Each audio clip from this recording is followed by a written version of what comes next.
the things that intrigue me about you, especially just in my introduction today with that question, is how you approach your thought process and the philosophical way that you embrace life. And in being a mother, and of course a mother in transition, the thought process is even more expansive as you take. So how you put those two things together to create the experience that became the story? That's what I'm saying. That's a really great question.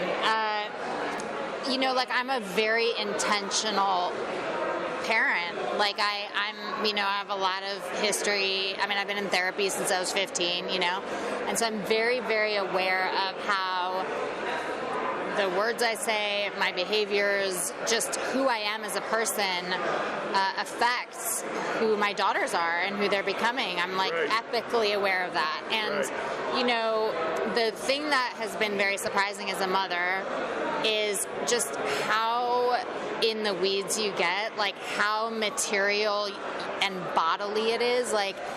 The experience, I have, you're right, you see me, I've spent a lot of time being very intellectual, spiritual, philosophical, psychological, I can expound on anything, I'm very intuitive, and then you, have a baby, and you're potty training, and, you're not sleeping, and you're breastfeeding, and it's, just this very earthbound kind of bodily experience, and so, in a sense, I feel like this is a reflection of that dichotomy because, you know what I mean? I really did want to sit down. I wanted to just get through it, right? I want to just get through the basics. Dear honey, you're going to be fine. I love you. Talk to you, But then the bigger part of me goes it's not going to work like that.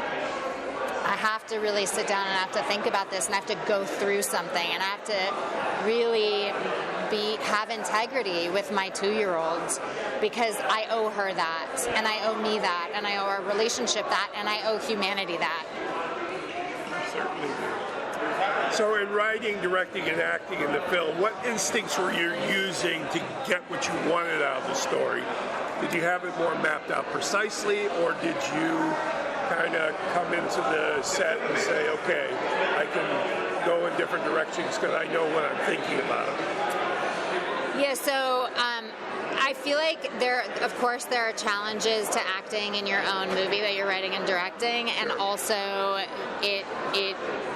also one of the great things about it is you can give yourself permission to do whatever you want, and the way that I approach making film and TV anyway is very much we prepare. We're so confident. We know exactly what we're doing, and also when things go not as planned, we embrace those things as we would embrace any kind of magical event from the universe, and we trust that it's meant to have gone that way for a reason, right? The best example I give of this is if I'm on set and having a very dramatic scene and we have to hold for the airplane that's flying overhead, I think a decade ago or 2 decades ago I'd have been oh, screw that airplane, I'd be so frustrated, and now I go even though that take felt amazing, there's a reason why we're going again. I really trust that the unknown, the unplanned is part of the movie for a reason. Now, in the relationship with your own mother, do you find yourself creating the same characteristics for the raising of your daughter, or do you find I'm going to go in a different path because I particularly, didn't like certain elements of it? So that question is best answered by my first short called Daughtering, which is about me going to repair my relationship with my mother because I'm pregnant with my first daughter. My mom and I are very different, and we approach parenting very differently, and I love my mom so much, and no, she did it nothing like I do it, and And in a sense, that's been the greatest gift of my life, because it's given me a lot to work through, and it's fed me artistically times a bazillion, and it's what made me an intentional parent, right? Interesting. You've done over 60 credits as an actor. What lessons on those sets stuck with you that you transition into directing your own films? So I think the biggest thing for me is the ethos on set. Like when Greg today said his company was called Ethos, the word ethos had been ringing in my brain the entire time he was speaking. Because I think of things very similarly in this area. On my sets, everyone is equally important. The actors are as important as the directors, are as important as the PAs, are as important as the DP, are as important as everyone.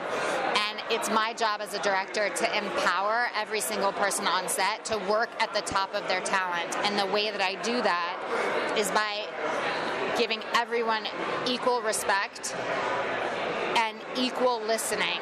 Like, everyone's opinion matters. So, for me, that's the main thing that I try to bring, and also a real conveyance of what the story we're telling is about, so that we can all be on the same page in the bringing of our talent to this project. What do you find interesting about the dichotomy of what you project as a actor and a personality and somebody on the red carpet versus your inner journey? Because it is, you have to think about it. You have to think about how you look and how you approach things and how you're in an audition, what the type is. You know what I'm saying? But since you have such a inner gears running all the time, how do you reconcile those two dichotomies? Oh man, I really feel like you get me. Do you get me, Pat? I feel like you really get me. Because it was just that one question you asked Greg, and I like. Yeah. She's got something else happening here. Yeah. So here's the thing. Okay, so yes. So there's this whole public life, right, that we live as actors, and to some degree even filmmakers, right, where there's red carpets and I feel expected to look good and to post and to do all of these very material things, and and just also just in casting, right, it's there are people who are you can't ignore that there's expectations on how we look and how we dress and how famous we are, and I mean there's a real weight placed on our material success in Hollywood, okay, and that's undeniable. And of course, as an actor, there are some actors like Gabby Hoffman, say, or Frances McDormand, say, who are my fucking idols, or Andrea Riseborough, these actresses that are just kind of fuck the man, I'm not wearing makeup, I'm not doing any of that shit, and they're brilliant. And I haven't so much navigated things like that, and I think I'd like to. I mean, I think, I was saying to another filmmaker friend, I wish that I could show up at this festival as a pure filmmaker, because in my imagination, what that means is that I could walk the red carpet in no makeup and a beanie. Of course, I could walk the red carpet in no makeup and a beanie right now if I wanted to, but I'm still an actress, so I don't do that. And also, as I mature in my craft and as a person, my intention is to further integrate these aspects in myself. This has to be the mission. That's really where I'm headed, and the closer I get to that, I think the closer I'll get to fulfilling my purpose in this world. That's so beautiful.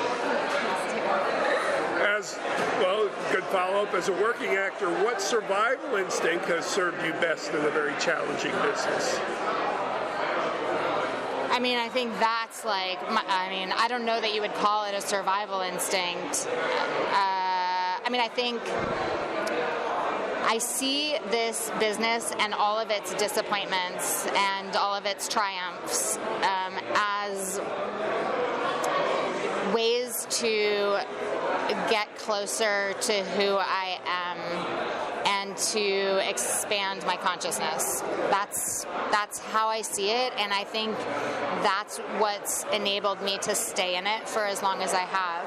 Like, when I get trapped in the physical, material, local, fucking time-space reality of how heartbroken I get when I don't get a part, or how anxious I get when, like my SAG insurance isn't gonna get, re-upped or whatever. Like, all of those things, it kills me. And when I can pull out and I can go, like, I'm a warrior here, a creative warrior, and everything that is a struggle is only serving to give me more to talk about and connect me further to humanity, then I go like, yes, this is all worthwhile. What show appearance or role brought you to a more visible place in your career? At the point you were able to attain more high-profile auditions or characters, can you pinpoint a place? Yeah, there's been ups and downs, right? The very first pilot I got, which was like a quote-unquote hot pilot, that was in, 2005, okay. And I landed this role as a young DA, playing opposite Donnie Wahlberg and Bobby Cannavale in this cool pilot called NY70 that was really cool and interesting, and the show didn't get picked up. But then I went to LA and I booked another pilot called Till Death, which was a sitcom starring Brad Garrett and Jolie Fisher and Eddie K. Thomas and me. And that moved me to LA, and in a sense that put me on the map in some way, right? I was the lead of a network TV show, and I think that put me in rooms that I might not have otherwise gone into. And then, I did other sitcoms.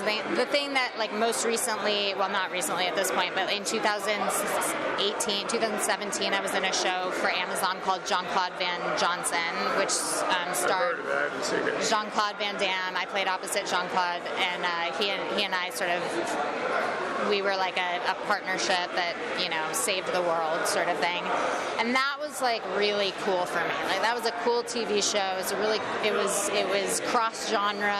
It was wild. But then, it didn't go a second season. I think for me that's been, I've done a lot of really, really, really cool stuff. A lot. But I haven't necessarily done it for long enough, right? I haven't had that shot. I haven't had multiple seasons on the cool show. I've had one season on this show and maybe 2 seasons on that show, but that's it, Well, keep plugging. Thanks, man. Actually, I will say, writing and directing is so deeply empowering, and it gives me some sense of agency over the throes of this business, and that sense of agency is what tips me into prestige rooms as an actor. I've gotten to work with Kim Ji-woon, I've gotten to work with Matt Ross, I got to do a scene with Julia Roberts, I get to, there are so many cool things I've been able to do since I started writing and directing.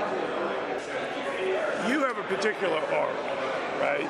And it projects in a way that people notice.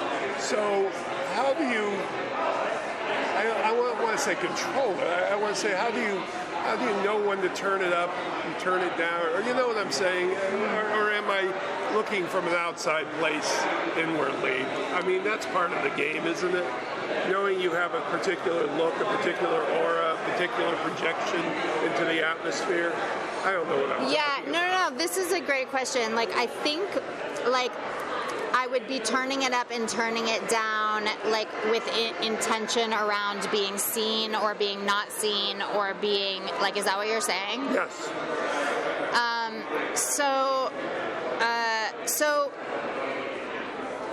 Oh my God, there's so many ways to answer this question.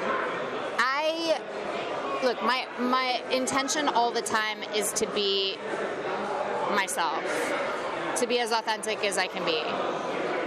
sometimes that's like I'm like wearing sweatpants and, you know, stumbling around in my hokas and like, you know, with like yogurt on my shirt for my daughter, right? Like that's like, and then other times it's appropriate to, you know, like put makeup on and do my hair.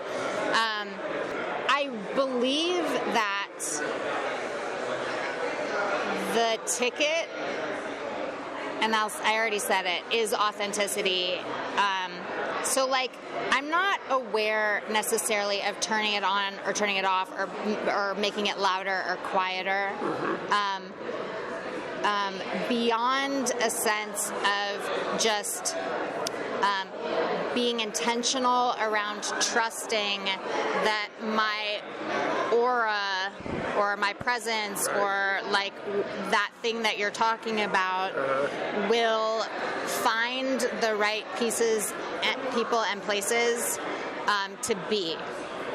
And there's a lot of people and places to be right here, right now, right? Like in this context of diff. And so it's prolific, it's finding all the things, right? It found you, like how amazing, like what synchronicity, right? Like I saw your thing on that massive list and then like you sat right down next to you. I know, and so I think that's what I try to turn up in always, is like just trusting that even if it's quiet, it's the right thing. Finally, what's the first thing you think about when you think about your love of acting, performing, and storytelling? This is potentially will sound trite, but I really do think that as filmmakers and storytellers, we have the power to change the world, and that the way that we do that is by making things that reflect an incredible journey toward like betterment and consciousness expansion. And the way that we do that is by creating environments as directors, as writers, as lead actors that foster and nurture people coming from a place of like love and trust rather than coming from a place of like fear, competition, whatever. And so I feel very grateful that I get to participate in the telling of stories at the level that I do, and it's my greatest ambition to create as many spaces where people who are as open-hearted and as intelligent and as compassionate and connective as I am can fully express themselves in the telling of stories about people who are becoming better. This is Patrick McDonald for HollywoodChicago.com. Copyright 2026.